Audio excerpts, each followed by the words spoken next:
Koordinator Aliansi Masyarakat Pati Bersatu (AMPB), Teguh Istianto, menyebut 4 bus yang membawa rombongan dari Pati menuju Jakarta dicegat polisi pada Rabu 26 Agustus 2026. Menurut Teguh, sekitar 200 orang berada dalam rombongan yang hendak menuju ibu kota. Ia mengatakan pencegatan terjadi ketika rombongan tersebut akan keluar dari wilayah Pati. Polisi disebut melakukan pemeriksaan terhadap rombongan sebelum mereka melanjutkan perjalanan menuju Jakarta untuk mengikuti aksi di depan gedung DPR RI. Informasi mengenai pencegatan itu diperoleh Teguh dari anggota AMPB, yang mengirimkan pesan dan video terkait kondisi bus. Teguh memperkirakan setiap bus membawa sekitar 50 orang, sehingga total terdapat sekitar 200 peserta dalam 4 bus tersebut. Sementara itu, Aliansi Rakyat Indonesia Bersatu menilai pencegatan tersebut berkaitan dengan rencana aksi demonstrasi di gedung DPR RI pada Kamis 27 Agustus 2026. Mereka menduga pemerintah dan DPR khawatir terhadap jumlah massa yang akan mengikuti aksi tersebut. Di sisi lain, ratusan massa telah terlihat memadati area depan gerbang utama gedung DPR RI Senayan, Jakarta Pusat. 4 bus rombongan dari Pati dicegat polisi. Koordinator Aliansi Masyarakat Pati Bersatu (AMPB), Teguh Istianto, menyebut 4 bus yang membawa rombongan dari Pati menuju Jakarta dicegat polisi pada Rabu 26 Agustus 2026. Menurut Teguh, sekitar 200 orang berada dalam rombongan tersebut. Mereka disebut dicegat saat hendak keluar dari wilayah Pati.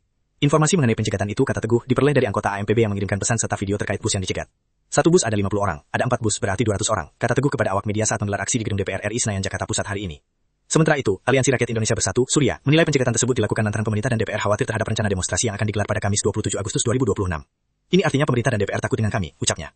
Di sisi lain, ratusan massa tampak memadati area depan gerbang utama gedung DPR, Jakarta. Mereka datang untuk menghadiri aksi yang rencananya digelar pada Kamis besok. Sebelumnya, Tim Advokasi Aliansi Masyarakat Pati Bersatu (AMPB) menilai rancangan undang-undang RUU Perampasan Aset penting untuk memperkuat pemberantasan korupsi, khususnya dengan memutus motif ekonomi yang melatar belakangi tindak pidana tersebut. Tim Advokasi AMPB Vander mengatakan pihaknya telah membajari naskah akademik hingga draft RUU Perampasan Aset yang pernah diterbitkan Pemerintah. Namun, AMPB belum mengetahui secara pasti substansi draft terbaru yang saat ini masih dibahas DPR RI. Untuk draftnya, lebih tepatnya, naskah akademik kita sudah baca, kan terakhir itu di tahun 2022, yang dikali terbit pemerintah melalui Kementerian Hukum dan HAM, ujar Vander.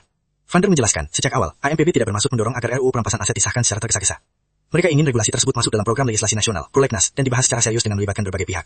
Menurut Vander, keberadaan RUU Perampasan Aset dapat menjadi salah satu instrumen pencegahan korupsi. Salah satu prinsip yang menjadi perhatian AMPB adalah follow the money, atau menelusuri aliran dana hasil tindak pidana. Teman-teman dari Pati masih yakin bahwa bila ada perampasan aset, karena sepemahaman kami, RUU Perampasan Aset ini kan salah satu prinsipnya adalah follow the money, katanya. Dia berpandangan, ketika keuntungan ekonomi dari hasil korupsi dapat dirampas, insentif seseorang untuk melakukan korupsi juga dapat ditekan. Dorongan tersebut, kata Vander, tidak terlepas dari keresahan masyarakat Pati. Pada 13 Agustus 2025, AMPB sebelumnya menyampaikan desakan kepada pemerintah terkait kewenangan pemerintah Kabupaten Pati. Tak lama berselang, muncul dugaan tindak pidana yang dilakukan pemerintah Kabupaten Pati. Vander menilai dugaan tersebut pada dasarnya merugikan masyarakat, karena uang yang digunakan dalam tindak pidana korupsi bersumber dari penerimaan negara, termasuk pajak yang dibayarkan masyarakat. Dia kemudian mempertanyakan efektivitas pemberantasan korupsi apabila pelaku hanya menjalani hukuman penjara, sementara aset yang diduga berasal dari hasil kejahatan tetap dapat dinikmati. Menurutnya, kondisi seperti itu dapat memunculkan apa yang disebut sebagai motif investasi korupsi. Pelaku, kata dia, bisa saja berpikir bahwa hukuman penjara merupakan risiko yang dapat diterima, selama keuntungan dari korupsi masih bisa dinikmati setelah bebas. Kalau begitu, akan muncul yang namanya motif investasi korupsi menurut kami. Kenapa? Oke, mending kita di penjara 5 tahun, 10 tahun, tapi kita bisa nabung 10-15 miliar, ujar Vander. Karena itu, AMPB menilai mekanisme perampasan aset harus menjadi bagian penting dalam pemberantasan korupsi. Menurut Vander, motif ekonomi yang menjadi salah satu faktor pendorong korupsi perlu diputus. Nah, ini yang kami ingin putuskan. Karena kenapa? Motif rata-rata dari para koruptor itu adalah motif ekonomi. Nah, itu yang ingin kami patahkan, katanya. Vander menegaskan, AMPB menginginkan RUU Perampasan Aset tidak berhenti sebagai instrumen penghukuman. Regulasi tersebut juga diharapkan dapat menghilangkan keuntungan ekonomi yang diperoleh dari tindak pidana korupsi. Meski telah membaca naskah akademik dan draft sebelumnya, Vander kembali menegaskan bahwa pihaknya belum mengetahui substansi draft terbaru RUU Perampasan Aset yang telah dibahas DPR RI. Untuk itu, AMPB menyatakan terbuka terhadap dialog dan mendorong agar masyarakat dilibatkan dalam proses penyusunan undang-undang.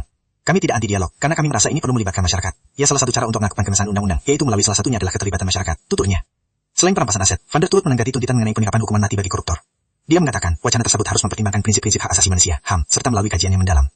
Menurutnya, persoalan hukuman mati sebelumnya juga menjadi salah satu perdebatan dalam pembahasan Kitab Undang-Undang Hukum Pidana, KUHP. Karena itu, kemungkinan penerapan hukuman mati bagi koruptor melalui regulasi khusus dinilai perlu dikaji lebih lanjut oleh pembentuk undang-undang. Menurut kami, mungkin bisa kemudian menjadi bahasan yang sama ketika KUHP itu didiskusikan melalui RUU Perampasan Aset. Nah, apakah kemudian semerta-merta kita tidak bisa laksanakan hukum mati bagi koruptor melalui Undang-Undang Perampasan Aset nantinya? Saya rasa itu perlu kajian banyak, katanya. Vander menambahkan, kedatangan AMPB ke Jakarta bukan hanya untuk menyuarakan keresahan masyarakat Pati. Menurut dia, persoalan pemberantasan korupsi dan RUU Perampasan Aset telah menjadi keresahan masyarakat secara lebih luas.